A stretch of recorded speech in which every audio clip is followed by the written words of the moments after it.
Okay, so let's proceed now to the last topic of road lighting design, and this is all about the underbridge lighting design. So, if you're thinking what is an underbridge, it's like a passage through under the bridge. Okay, so here are some of the examples, and sometimes these are also a underpass. They call it underpass or a underbridge. Okay, so how are we going to light up an underbridge? So this underbridge is not like similar. Okay, it's almost similar to tunnel lighting, but it's shorter than a tunnel. So it's like a short tunnel. Okay, so that is underbridge or underpass. Okay, and there is a notion that if you go and pass to this underbridge or underpass, sometimes it's so scary. So the lighting solution for this one is to highlight this underbridge with a lot of colors or to make it brighter so the people will not be so scared when they go past through to that underbridge or underpass. Okay, so yes, make it brighter or colorful like what you are seeing right now. Okay, so let's go and check this one. So this is the project in KSA. And like what I mentioned to you, this is an underbridge that is not requiring a street light. Because you can see here, look at this one. This is an amazing underbridge. Yes, so we propose an LED tube on every space here. And then, yeah, it's a continuous lines of LED tube. So you might be thinking, is it still achieving the street lighting calculation? Yes and no, because, yes, because the lux value is still okay. Yes, but no, because it's more of architectural lighting rather than street lighting. And you can see here the open road is 39 lux. You can see the open road here is 39 lux based on the pole lights, the existing pole lights. And the underbridge is 78 lux. So it's much brighter under the bridge or underpass. Like what I mentioned before, the underbridge should be much brighter so the people will not be so scared when they pass through here. Okay, and the overall candela per square meter for the rest of the road is 72 lux. It's bright. It's really bright because of the architectural lighting included and street lighting, a combination of the two. Okay, so this is how you are going to run a calculation for the underbridge. Just as simple as that. It's like an extrusion of an underbridge and then just put a light on it. You can still use floodlights or any street lights or any tunnel lights for the underbridge. It depends. But because our concept for underbridge lighting is more of dynamic and lively and not so scary and also bright. So if the government has this tight budget for the underbridge lighting, yes, of course, they can use a simple floodlight or street light or tunnel lighting. But if they want to make this underbridge more lively and bright, they can add, aside from those, the one I mentioned, they can also add architectural lighting or color changing luminaires. Yes. Okay. So this is maybe you're asking how did I create this underbridge lighting? The client gave me a drawing, a section view of this underbridge as longitudinal section and a cross section because you need to get those uh, cross section to get the height and the details like this, while longitudinal section to get you the details of the walls of the bridge. Like you can see here, I have a drop ceiling or a drop concrete part here because of the bridge above. Okay, so this is the longitudinal view and this is the cross section view. And you need to get this information from the client so you can create your beautiful underbridge lighting. Yep. So I still have small underbridge projects before, but that design is so ugly. It's just a typical underbridge lighting with a road lighting fitting and a floodlight. But this one is much more special because it has a combination of road lighting and architectural lighting, like the bridge that I showed you before. Yep. So it's very easy. I also got some underbridge project here. I can attach it in the additional resources. Maybe you can use this one and um, run a simple simulation. This is from the 3D warehouse, and this is the Dinky's Dow house. It's only 5 MB, and actually I already downloaded it.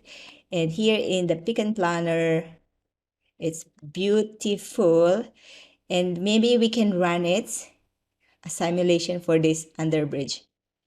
Yes. Okay. So let's go and do this underbridge lighting using this Pick and Planner now.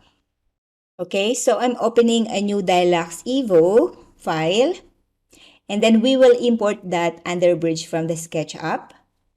And I will say outdoor and building planning, and then I will import.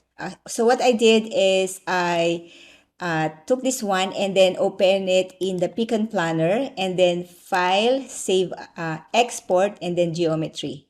And then you will now have your that 3ds file, yeah, 3D Studio file, and then you can import now that one in Dialux Evo.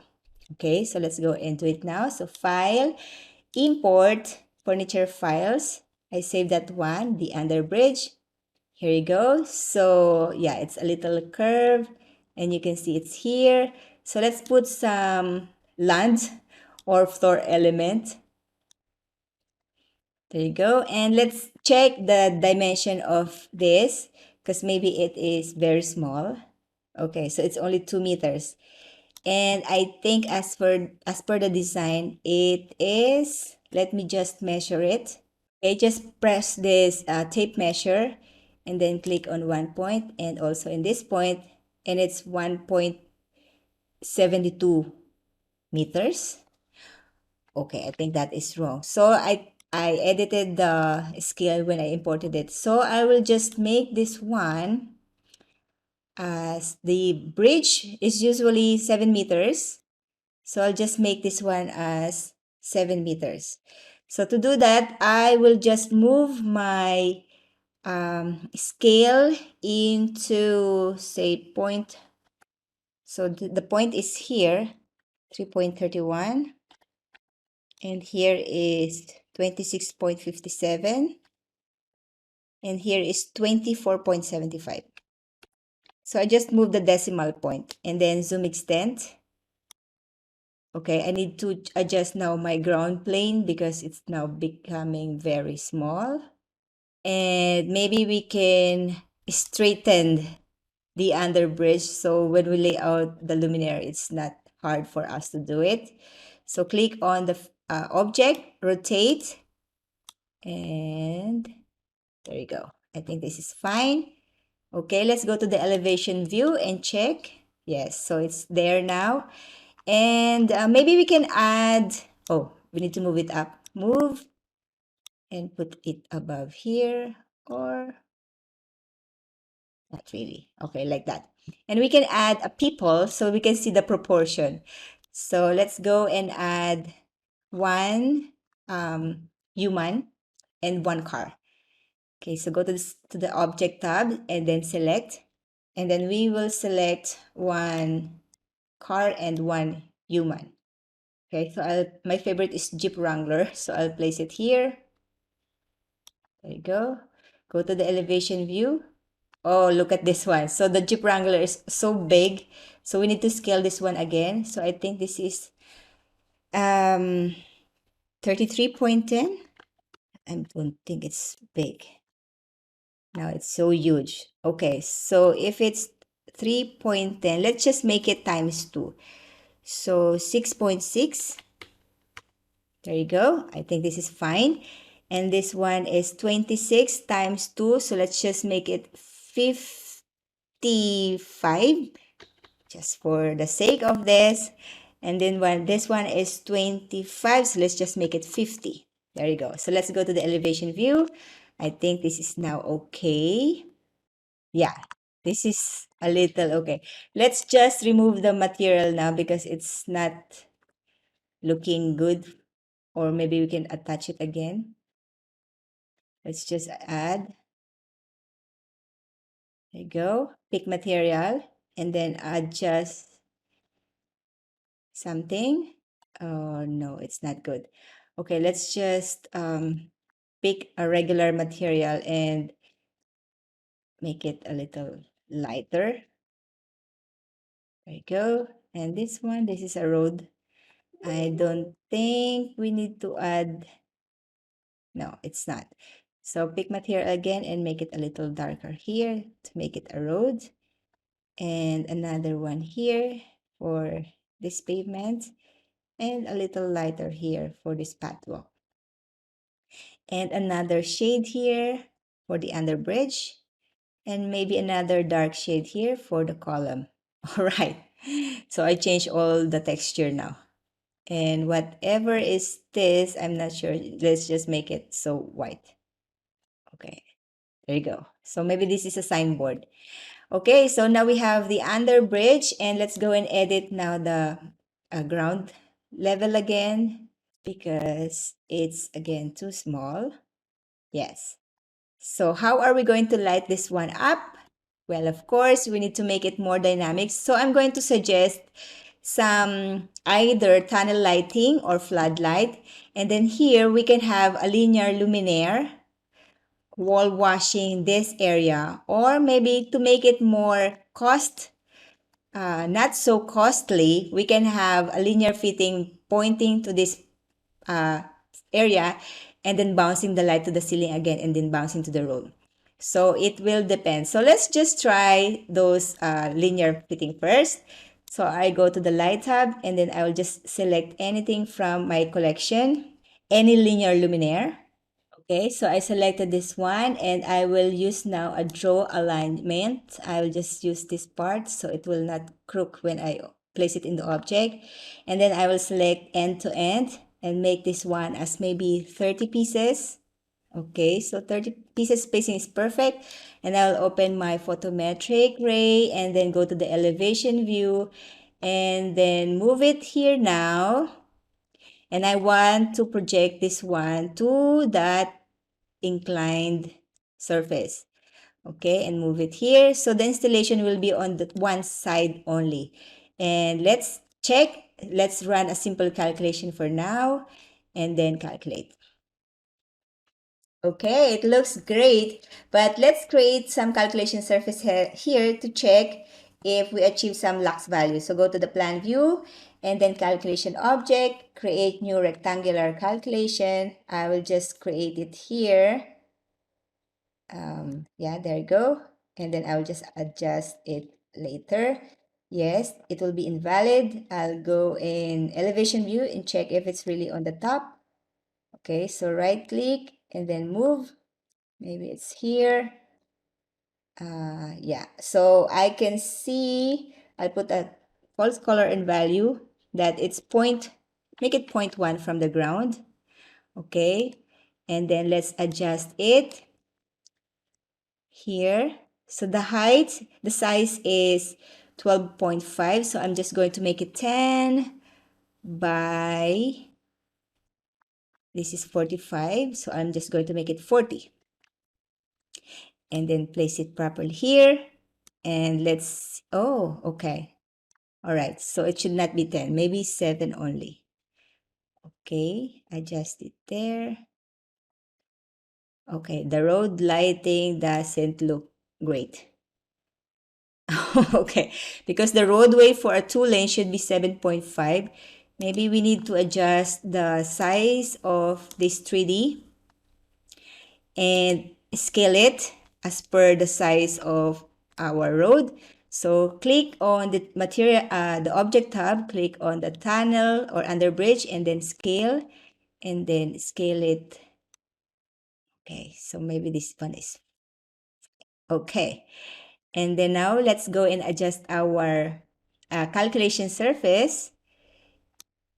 And I think this is still not okay. So let's just make our road as 6 meters. Make it type 6 and then move it, right click and move it again. And there you go. Okay, so let's just make it this a perfect one. And let's create a calculation based on this one. Okay, I think I moved the luminaire because I scaled the object. So let's go and see it in the 3D view. Yes. So let's move it there and make it, yes. So the mounting height of the luminaire is 4.8. So let's just make it precise 4.8 and no decimal point for easy installation of the contractor. Okay, so let's see how it looks. I'm sure it's beautiful. Oh, look at that. And we got 19.5. So perfect. So we can, oh, well, of course, it depends on the texture and the color of the underbridge. If it's too dirty and the color of the underbridge concrete is dark, then we need to increase the lumen output. But for now, we already got 19 lux. And we can still increase this one if we can maybe tilt the luminaire angle. So right click, rotate, and maybe tilt it down. Make sure it will not create glare to the passers-by. So the rotation is only 76 degrees going down. So let's calculate. Yes, we got 24 lux. And you know what? If we add if we run if we add the luminaire on the other side, I'm sure there is a bouncing light in this underbridge. So let's go and do it. So I'll just copy this one and then Control C and then Control V. Say yes. And then I move it on the other side. Go to the section view, rotate it. Yes. Okay. So I'm just assuming that I got the same angle of the other side.